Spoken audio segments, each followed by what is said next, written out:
Bueno, continuamos acá en Proyecto Federal. Bueno, muchísimos temas. Hablamos fuera del aire.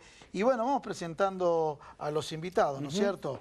Bueno, se encuentra a mi izquierda Gustavo Receigor, secretario general del Sindicato Argentino de Trabajadores Horticultores y Agrarios de la provincia de Buenos Aires. Gracias por estar en el programa. Gracias por invitarme. Me contaba fuera del aire un poco para que la gente se interiorice. Sería, corregirme si no es así, pero mi interpretación es que sería una escisión, o sea, una parte de lo que surgía de los trabajadores rurales, que en cuanto a la especificidad se armó el gremio de ustedes. En realidad nosotros somos anteriores Anteriores. a Guate. Anteriores a Guate. O sea, tuvo fuero de atracción a Guate en su momento que los absorbió. No, nosotros nunca pertenecimos a la federación, ellos eran una federación, era FATRE. Sí.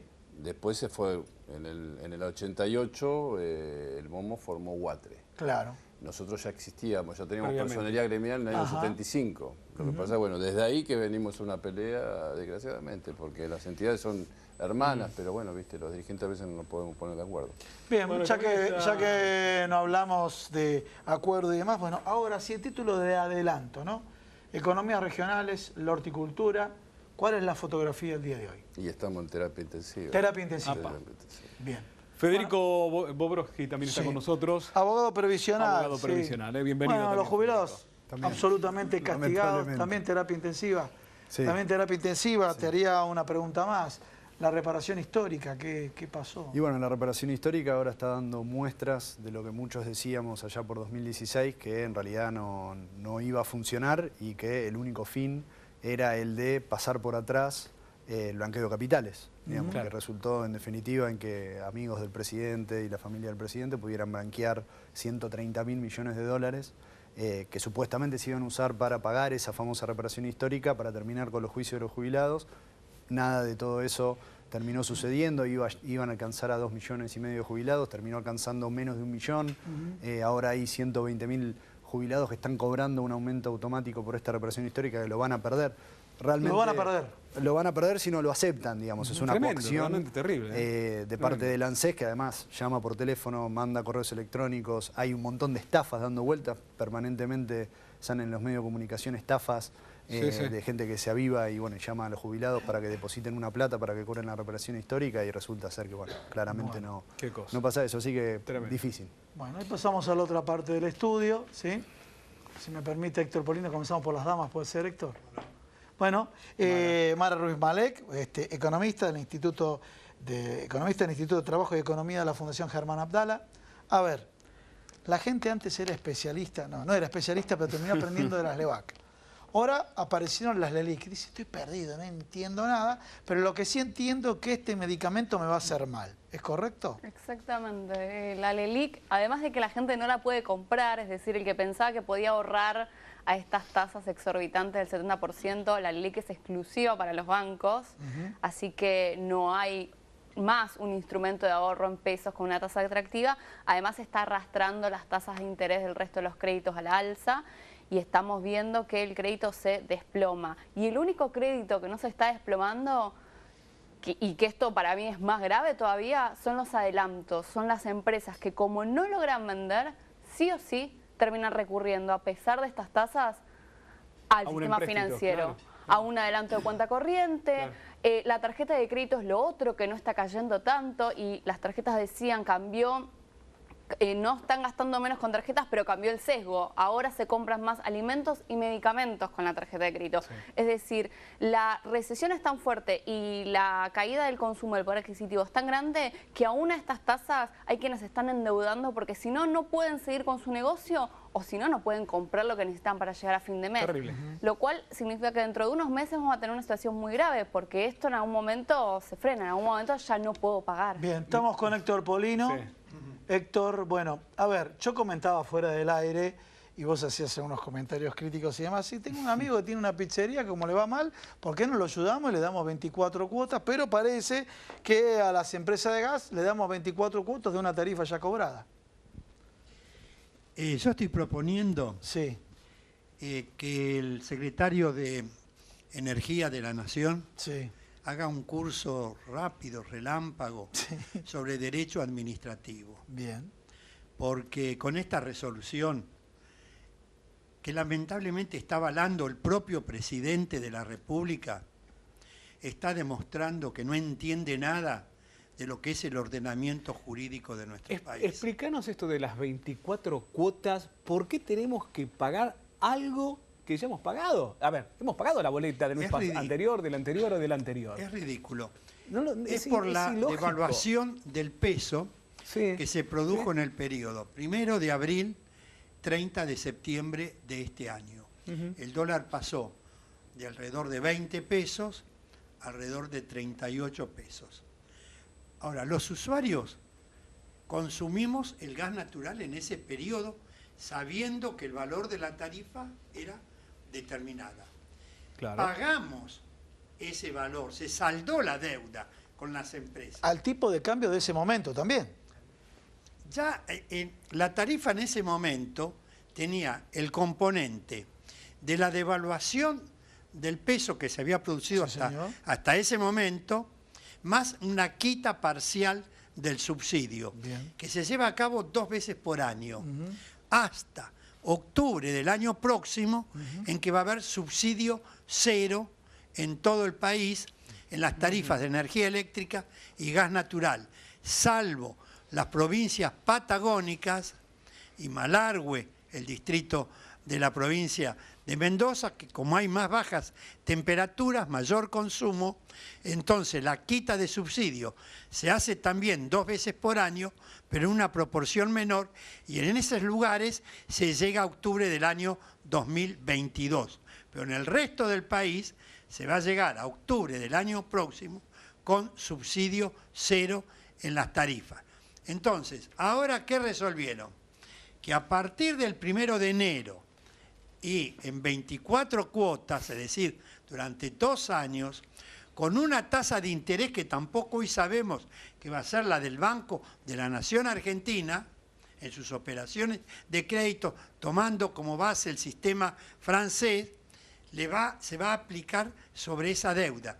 Pero una deuda que los consumidores no tenemos, porque de acuerdo al artículo 880 del Código Civil y Comercial de la Nación, cuando se saldó una deuda, no se puede volver sobre la misma. Ya ha quedado saldada. Vos no me podés cobrar por algo que ya te pagué el 100%. Definitivamente. Es un disparate. Pero además, por eso digo que tiene que hacer un curso rápido de derecho administrativo. De derecho administrativo, seguramente irá a una universidad privada, sería deseable que vaya a una universidad pública, así no tienen que pagar nada. Se trata de un servicio público esencial, el gas natural, no es la compra de pochoclos. Se trata de un servicio público. ¿Por qué el Estado califica una determinada actividad como servicio público? Porque tiene que llegar a la totalidad de los usuarios. Una de las características es la universalidad.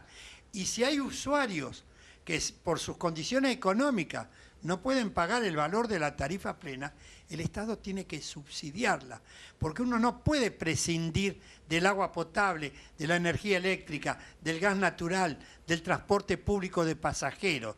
Uno puede prescindir de comprar pochoclos, uno puede prescindir de ir a comer afuera o de ir al teatro o de ir de vacaciones, pero no puede prescindir de estos servicios. ¿Burrada o malicia? No, acá hay las dos cosas, porque esta burrada favorece a las empresas petroleras, que son las grandes beneficiadas de esta situación. Porque hay un verdadero escándalo. Acá algún día habrá que designar una comisión investigadora. ¿Por qué razón nosotros estamos pagando petróleo o gas, que en el mundo está a $2.50 como máximo, acá $4.60? Que explique a alguien esta diferencia de precio. Acá querías comentar algo, vos estabas aseverando el tema. No, 2 cosas. Una, que además no solamente la deuda que se generó según el gobierno entre abril y octubre, sino que además la deuda es actualizada a diciembre a la tasa activa del Banco Nación, esta tasa que recién hablábamos que está por los aires. Y además hay un problema de fondo de política económica. Uno dolarizó una tarifa y al mismo tiempo eligió una política económica que habla de un dólar libre, flotante. Uno puede elegir qué tipo de sistema cambiario tener. Puede tener una convertibilidad, puede tener una flotación sucia, es decir, con intervención con del Banco Central. intervenciones en momentos de estrés, o puede tener esto, que es que lo decía el mercado. Pero al mismo tiempo, dolarizar las tarifas, eso nos está llevando a subas de precios exorbitantes. Es ilógico, es ilógico. Con lo cual hay una contradicción muy grande entre la política económica de cambiaria y después lo que hacen con los precios. O una cosa, o tenemos un dólar regulado que siga un sendero predecible, o no dolarizamos los precios. Claro, clarísimo. Pasamos a la otra parte del estudio. Y Gustavo, bueno, retomamos, dijiste en terapia intensiva. Bueno, yo no puedo dejarlo de tocar porque yo creo que por aquel lado uno llega a nosotros llegamos a esta parejo. instancia porque obviamente hay una política determinada y el tema de la energía es fundamental. O sea, a ver, vos tenías un gobierno anterior que la energía no era, lo tomaban como una política de Estado, por eso estaba el subsidio, ¿para qué? Para que no sea un costo más, para que se pueda producir más y para que la gente obviamente pagara dentro de lo que tenía, dentro de más o menos la media que tenía que pagar. Al sacar subsidios, sacar todo, bueno, viene todo este desfasaje que no solo obviamente afecta a la persona individual, sino que afecta a todas las empresas y en este caso afecta al campo también, porque obviamente el campo se tiene afectado con el tema de la energía eléctrica, el petróleo, o sea, el ¿Cuánto se vio afectado el sector horticultor en nuestro país? Mira, para que vos tengas una idea, el mes pasado en el mercado central se vendió 50% menos. Hubo una caída de un 50% del mercado central.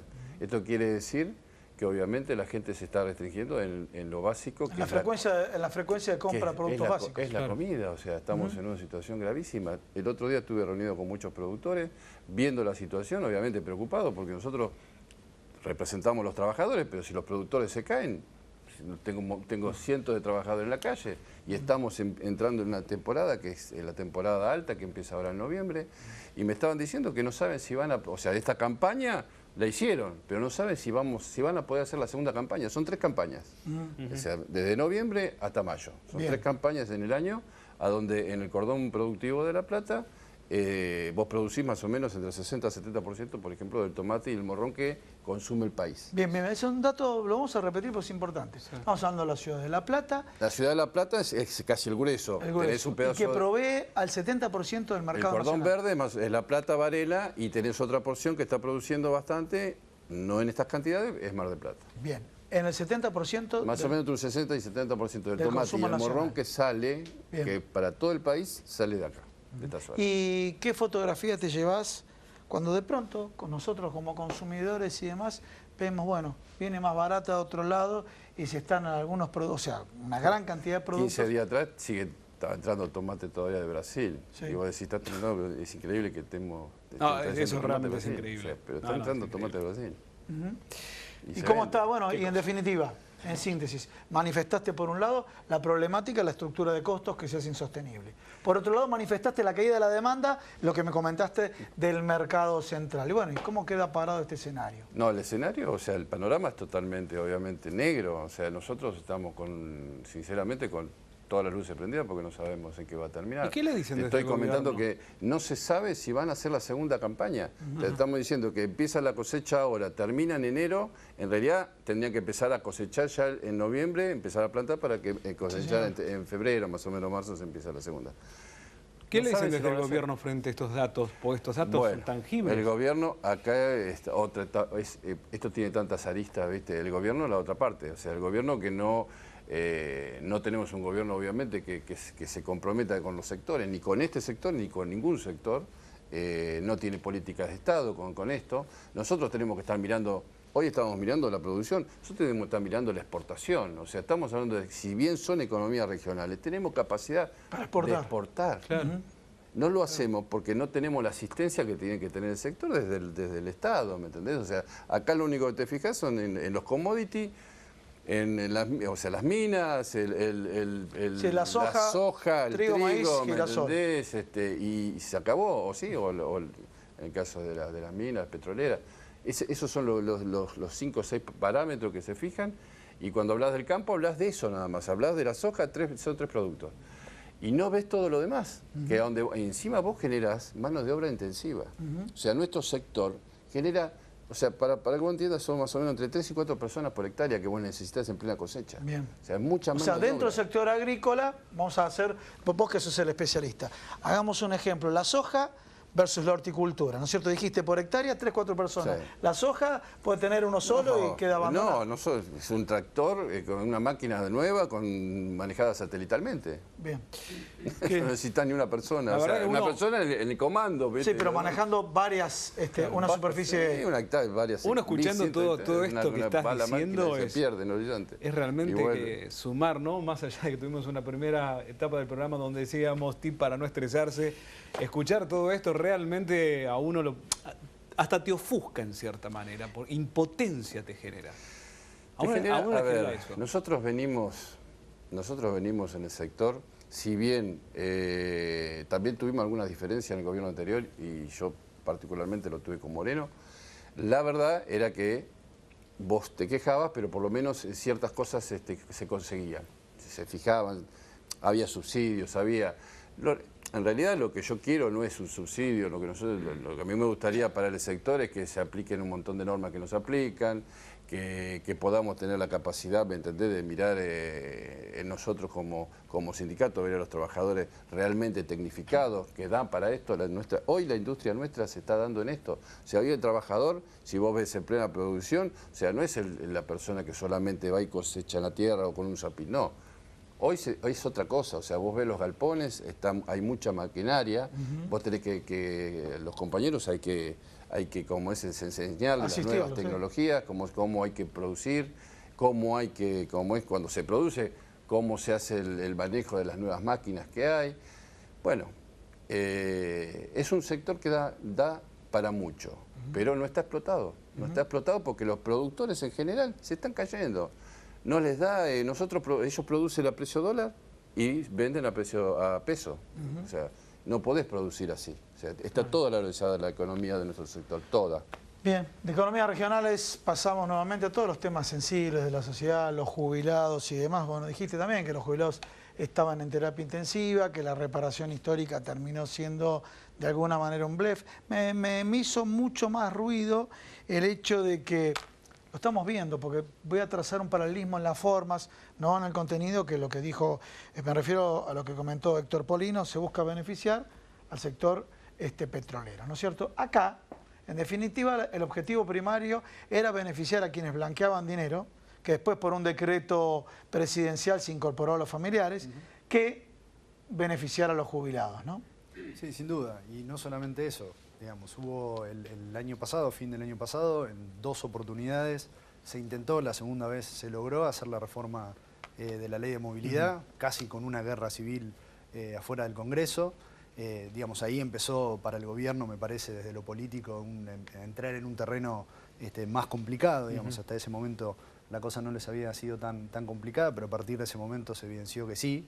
Y bueno, y se quedó claro que quieren ir contra, o sea, quieren dañar en realidad, porque es lo que se verifica, y dolo, digamos, en términos jurídicos. Sí, la intencionalidad de provocar el daño. Hay una intencionalidad claramente, digamos, salían todos los funcionarios del gobierno diciendo que a partir de esta nueva ley los jubilados no iban a perder contra la inflación. Este año vamos a tener una inflación por arriba del 40% y la movilidad no va a llegar al 20-25% en todo el año. La realidad es que se evidencia... Yo creo que hay muchas cuestiones que molestan. Al gobierno le molestan los abuelos, al gobierno le molesta la gente que tiene ciertos tipos de patologías que son medicamentos muy costosos y creo que no conviene que tal vez el gobierno se tenga que hacer cargo, ¿no?, de esto, cosa que sí debe hacer porque pertenece a una sociedad y pertenece a un país. Pero daría esa sensación, ¿no? Sí, a ver, la función del Estado es ir hacia el bien común. Exactamente.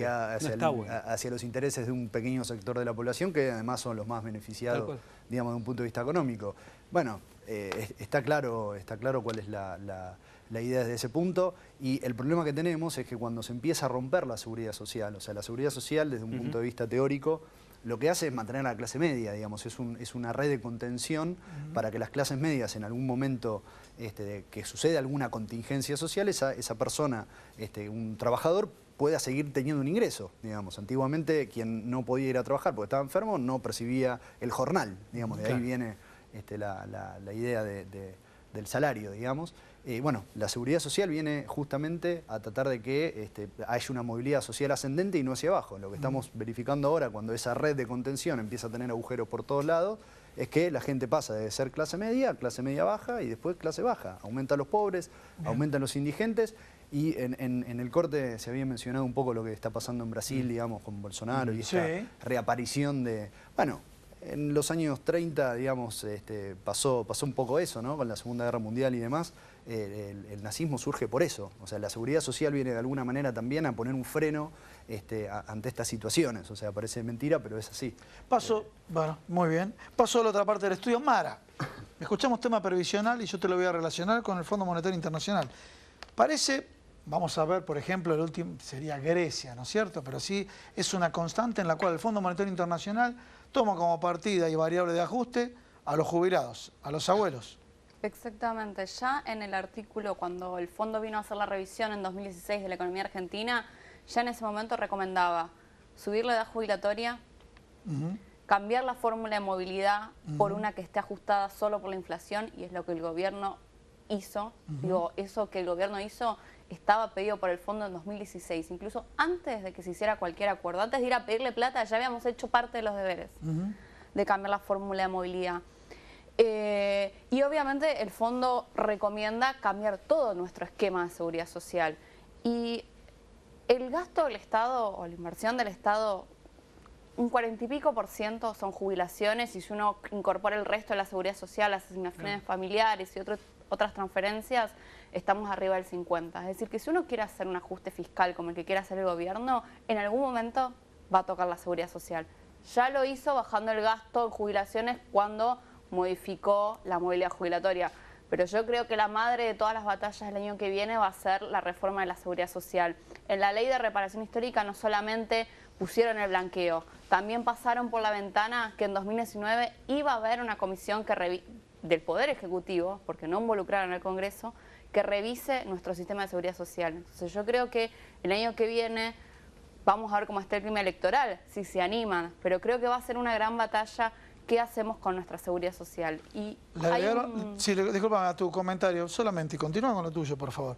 Le agregaron también la posibilidad, después del triunfo de septiembre, se envalentonaron y le agregaron no solamente la reforma previsional que hizo que caiga en imagen el gobierno, le agregaron la reforma laboral que los gremios ahí lograron frenarla. Pero un nuevo triunfo va por todo, ¿no? Sí, creo que, y te digo algo, todavía no sabemos qué nos está pidiendo el fondo para adelantarnos todo este dinero. Pasamos de un préstamo de 50.000 millones en 4 años a un préstamo de 57.000, de los cuales 50 nos van a dar en estos 2 años que le quedan al gobierno. ¿Qué va a pedir a cambio? Todavía no lo sabemos. No, que reforma previsional. Y que no sabemos. Reforma previsional y reforma laboral, no veo cómo puede estar ausente de ese acuerdo. Debe estar ahí. Puede estar más o menos maquillado, pero el fondo lo va a exigir y el gobierno lo va a tener que hacer si quiere recibir los fondos. Antes de pasar con Héctor, cortito, 15.000 millones de dólares, mandó el Fondo Monetario Internacional, se lo quemó Luis Caputo, Luis Caputo se fue. Esa fotografía, ¿cómo se lee en términos económicos? Lo que yo creo que igual es mixta la responsabilidad. El fondo te prestó el dinero, pero también te dijo cómo usarlo. Sí. Hacer subastas, no intervengas desde el mercado de cambio. Eso fue una pésima estrategia macroeconómica. Y de hecho Luis Caputo se las reveló. En un momento, ya al final, empezó a vender en el mercado de cambio sin hacer subastas, vendía lo que le parecía, el precio que le parecía, para frenar el dólar. Y terminó pasando esto. Se gastó todo el dinero, tuvimos que ir a pedir una revisión a menos de 2 meses de haber hecho el acuerdo, sin que haya pasado nada en el medio, porque no es que vino la crisis subprime de Estados Unidos y vos decís, bueno, la verdad que sí, cambió el panorama. Fue 100% errores de diagnóstico y de ejecución de la política económica, tanto del fondo como del gobierno, que en última instancia no difieren tanto en lo que piensan. Entonces, pero bueno, el fondo prestó, dijo cómo usarlo, el gobierno aceptó, se usó así, se usó mal, el dólar no paró y estamos de nuevo a 2 meses pidiéndole más dinero.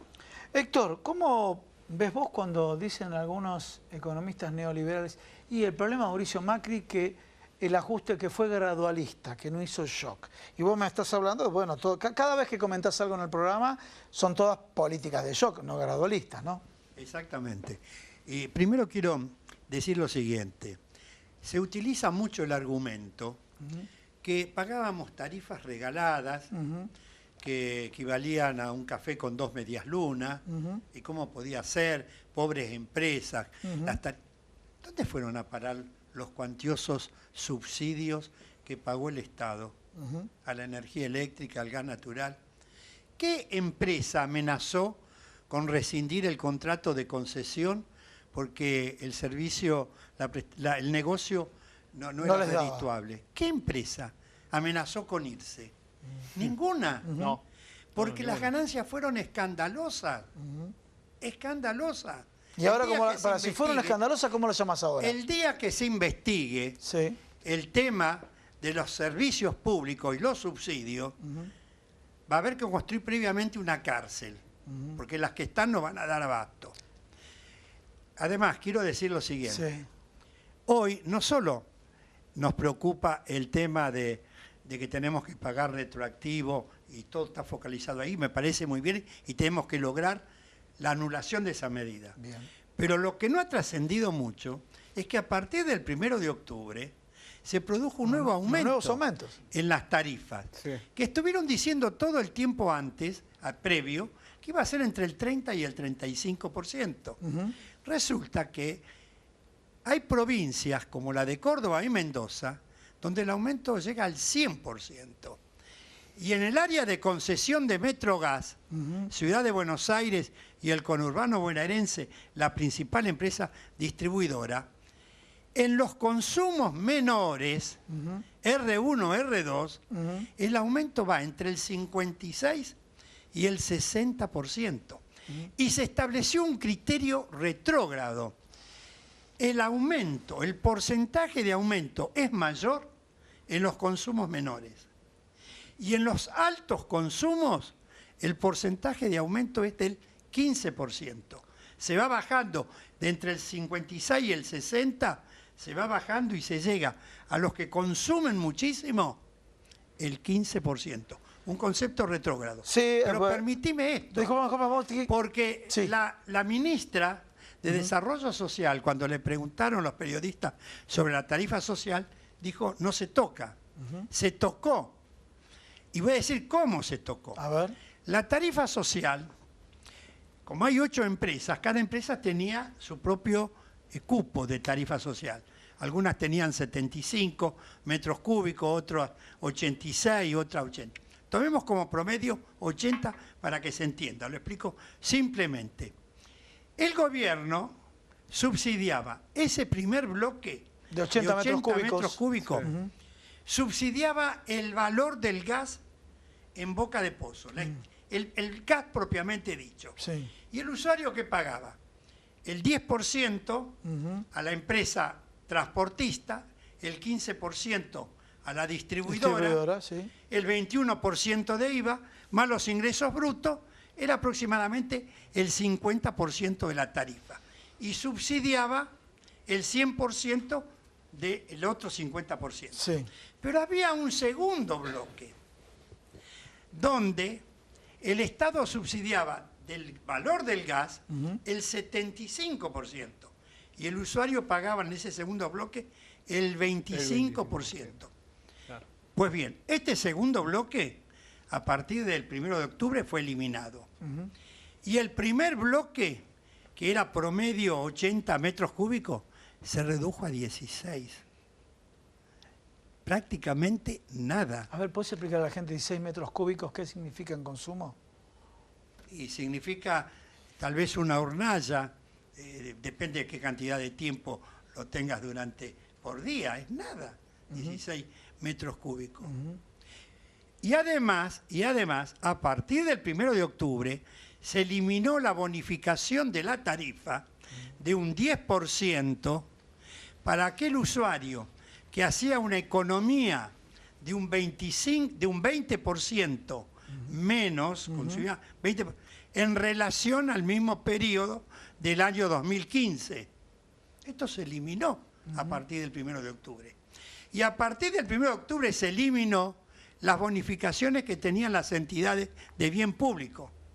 se eliminó. Bueno, entonces, a raíz de tu comentario, que todo el mundo está atento y demás, esto sí lo hablamos fuera del aire, la capacidad que tiene el gobierno en materia de comunicación, porque vos que nos dijiste recién, no se olviden de lo que va a pasar porque ahora nos distrae con las 24 cuotas. Un tema malo termina naturalizándose porque aparece otro tema peor. ¿No está pasando esto permanentemente? A todos les pregunto, ¿no? Sí. Claro. Uno termina tapando el otro, pero no deja de ser mucho Nadie habla hoy peor de prácticamente la eliminación de la tarifa social que tenían los sectores sociales de menores ingresos. Nadie habla que se suprimió la bonificación. Nadie habla que se suprimió también la bonificación a los bajos consumos.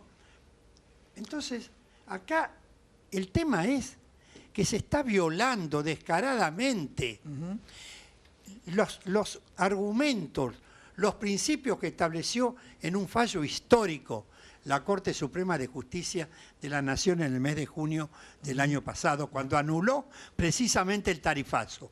Dijo que los aumentos tienen que ser graduales, progresivos, transparentes y proporcionados a la posibilidad de pago de los usuarios. Bien, pasamos con Mara. Mara, para cerrar el programa, cortito y demás. Por ejemplo, uno de los temas económicos se habla en el día a día. Yo puedo recordar a la gente, Alco Canales, ¿sí? Procesan extractos de tomate, etcétera, etcétera, pedido de quiebra, alpargatas, etcétera, etcétera. Se están naturalizando los despidos. Viene uno y te hace olvidar del anterior.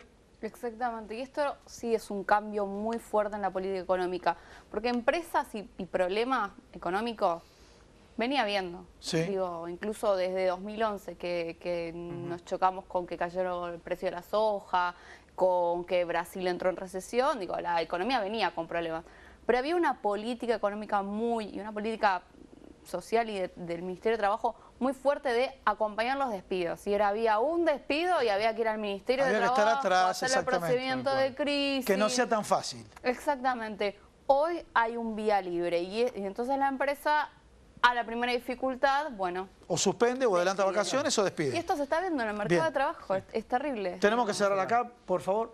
Economías regionales. Mira, yo la verdad le daría una idea al gobierno, ya que quiere, ya que necesita dinero, le diría, bueno, que se empiece a fijar en los silos bolsas, por ejemplo, que proliferan con margarita en primavera. Hoy tenés alrededor de 400.000 silos bolsas en todo el país. Y obviamente los grandes productores lo que hacen es especular con esto. Ahora se calcula que en este año que viene va a haber una cosecha récord. ¿Te imaginas que van a especular con los hilos bolsa? Y no lo van a liquidar. De acuerdo al precio del dólar, lo van a vender o no lo van a vender. Así que ahí van a tener para poder recaudar. Bueno, Federico, nos quedamos sin tema, pero a ver, una palabra final. Jubilados. No, que los jubilados consulten a los profesionales antes de aceptar cualquier cuestión, que tengan mucho cuidado con estas estafas telefónicas. Bien, bueno, eso es clarísimo, es un dato muy importante. Señores, gracias, ha concluido el programa del día de hoy. Bueno, muchas gracias a todos y nos vemos la semana que viene acá en Proyecto Federal. Por supuesto.